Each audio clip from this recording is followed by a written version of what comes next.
Well, time for another Guild War, folks. So, this is quite possibly the most fun that I have had in a Guild War in quite a while. And the biggest reason for why is I actually finally got to use some of my favorite character in this Guild War. Which, not going to spoil who that is yet. But basically right here, I'm taking this opportunity to try and do as much damage as humanly possible to the Choux, because I have Synergy buffs, so that then makes Zahhak the target for the Rimuru S2, and oh lord, that is Portrait. So this thing is going to do a lot of damage. And we somehow survived. So now that we have that, we can straight up kill the Choux, and now that the Choux is dead, we don't have to deal with anti-crit. Thank God. So, you can already see, I'm getting pretty lucky. And, yeah, I was expecting the Rimuru to be on proof, because they usually almost always are. But, hey, that's not bad. A minute and 10 seconds, and we already got through the first round. Now time for the fun. So, yeah, that is Dingo. I almost never use Dingo, mainly because Dingo is honestly kind of bad. And the only reason why he's kind of bad is I like him for his S3. He has probably one of the best cleanses in the game. I love his utility. It gives turn cooldown. It gives turn reduction. But here's where he sucks. His S2 and his S1. It's he is such a jack of all trades character. He needs attack because he functions off of burns and bleeds. But you're not going to have attack because you need to have ER if you're going to utilize the cleansing roll. And he just has bad proc rates on bleed and burn. The burn will only happen if the opponent is bleeding, and the bleed is already a low proc rate. And then he also has a chance after S1 to just straight up use S2. That can actually kind of screw you over sometimes, depending on what you're fighting. You guys would know what I'm talking about. Anything that procs random counter shenanigans. And that's kind of why, Dingo just is almost never used. Which really, really makes me sad, because he is indeed my favorite character. I've always loved this character. He really helped me out in super, super early Abyss, way back many years ago when I started the game. Love this character. So, here's the thing. We're rocking Strax. So we have 160 effect resist, and then with Strax we have an additional 60. So that's somewhere in the 210s. So that's decent ER. That is not good ER. So it is always scary at any moment whenever I'm testing ER stuff with Dingo, and the only unit that I can really even use him against is Lua, because he's her target. And he also happens to do cooldown reduction, which, that's what her S3 does. So he essentially full counters Lua. It's just, you have to have lots and lots and lots of ER. I just really, really wish he had a better S2, he had a better S1, just kind of a reworked kit, but hey, just keep that S3 the same. And honestly, I don't know, I was always thinking in the past, oh man, it'd be really nice if you had an EE, some kind of heal on S3, I don't know, something. But I don't know. It feels like SG kind of forgot about Dingo. So it's kind of sad. I mean, hey, at least Blaze Dingo got a buff recently where they just made him do more death breaks and stuff. Which, hey, I'm down with that. I just wish regular Dingo had a better kit, because his kit just doesn't synergize well at all. So yeah, the match is kind of slogging a little bit, but thankfully Dingo is holding up, and that Lua is not a threat right now. Thank God. So that was probably what? Maybe a 100 effect or a 100 effectiveness Lua or something like that. So if you're rocking 150, yeah, you'll probably hit my Dingo pretty easily. And spoiler alert, you're going to see that later. Not in this match, but you will see it.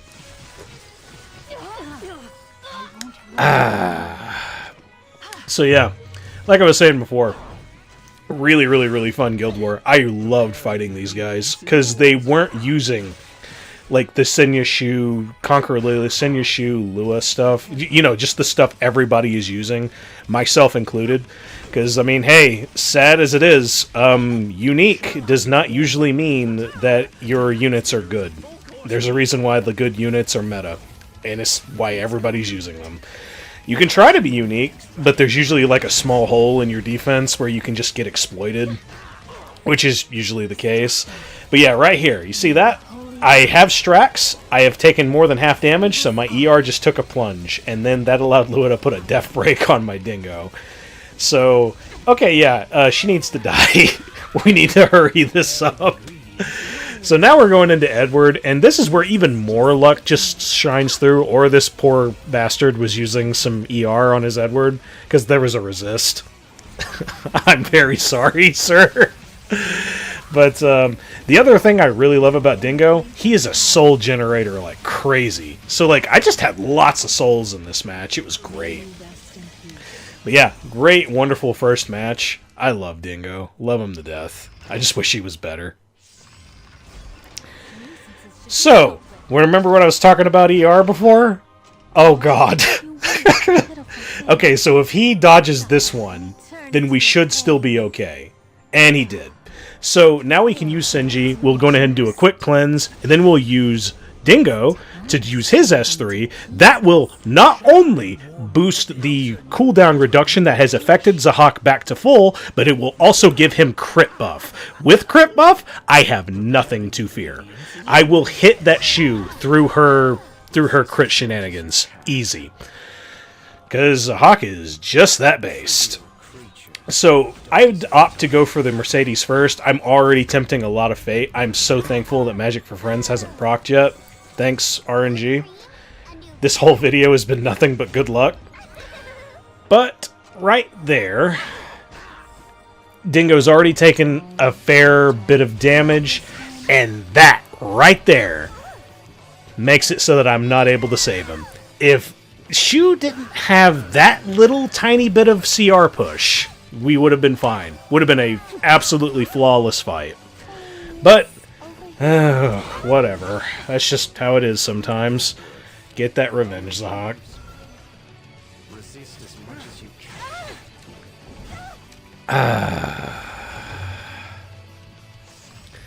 And now I go for another Dark Corvus strat. I really, really don't like utilizing the Soul Weaver Dark Corvus strat. Just like, you know, where you use 2 Soul Weavers. It's what a lot of people like foolproof use them. I really don't like doing that. So I tried this before with DJB, and you'll also notice I'm making a lot of mistakes. I made way too many mistakes in this fight. For starters, DJB didn't even use S2 first. He used S1, S3. This ends up helping in the long run, but I'm absolutely not thinking. I'm doing this all based on like reaction and just like panic like choosing. I'm not thinking at all. Because case in point, why did I even use Iseria's S3? I didn't need to. I could have just saved that. And well, there you go. That's just me being stupid. Because right here comes this. But I guess it wouldn't have mattered because Iseria doesn't have like, you know, immunity anymore, and she was probably going to die to this anyway. That's just how it is. So now, the goal is, we need to make sure Dark Corvus gets to his S3 again, and whenever he gets to his S3, we kill that Senya. It's the only thing that's really stopping us from winning right now. And we're almost there, but the good thing is, DJB is just being extremely effective, and I don't even think mine's that fast. I think I'm like rocking 200, maybe 210, 220, possibly, but I do have a lot of ER. I have like, what, 213? Something like that? So, it's pretty typical, good DJB ER stats. But, I think it's like the next turn that I need. I need like maybe one more turn, and then DJB can just like use his stuff, and then I'm good to go. Nope, it's actually right now. So now that we did that, we got the S3 off, we're good to go. As soon as Dark Corvus gets his turn, doesn't matter. You're marked for death, Senya. And there it is.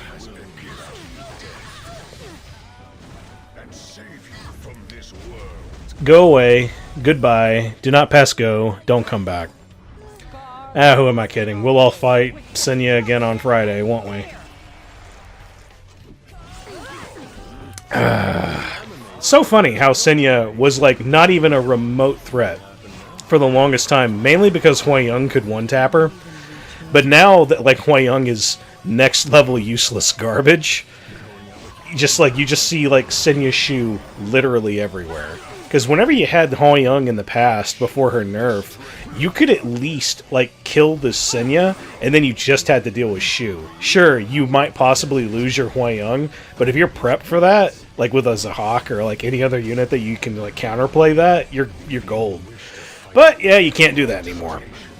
So, just how it is. And with that, we are 2 matches down. Don't be surprised. I expected this. Oh, did you now? Okay, Basar, whatever you say.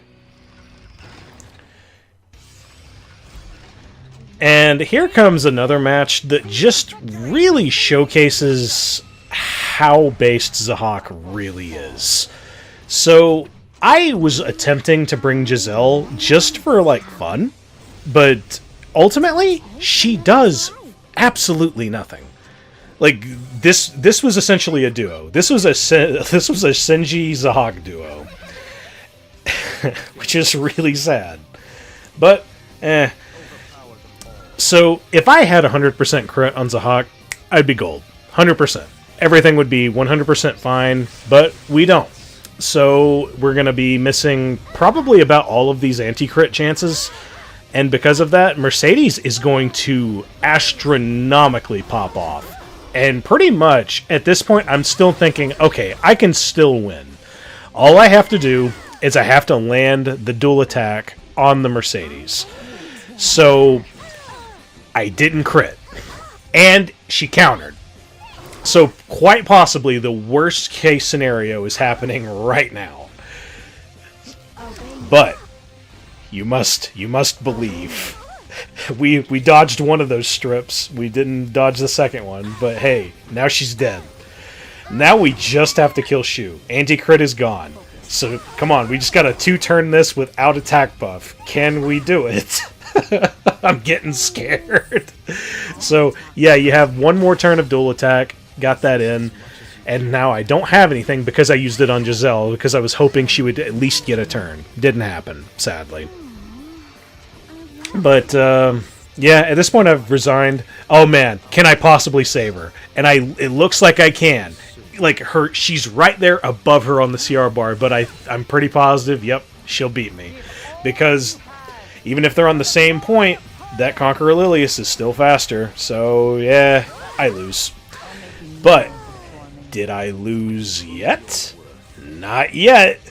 So now we have attack down. Let's go. Can we still do this? This is just a great example of like why Zahhak is so incredibly based. Best damage dealer I have. Absolutely love him. So I don't normally like to do mirror matches. In fact, I think it's really stupid. It's one of the biggest reasons why you almost never see me use ae-Ravi, because I'm almost always fighting ae-Ravi. But this just seemed like a pretty fun comp idea, just to have Edward fight Edward. Just because of what they do and like the debuff shenanigans that they're going to have. So I had quite a bit of fun with this match, even though it's something that I normally almost never do.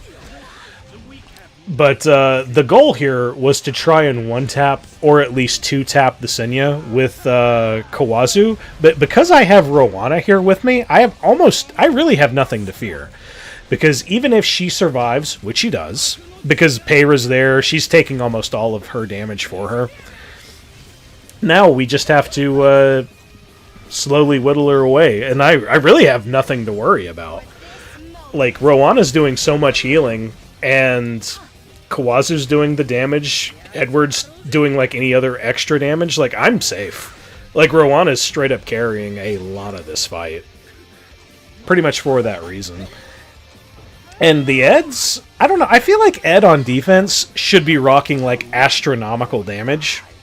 Because I feel like people are going to go into him expecting, oh, he's like, he's doing lots of damage. Like, that's what I feel like people should be running him on defense, and not just be like a really tanky, like, anti-debuff wall.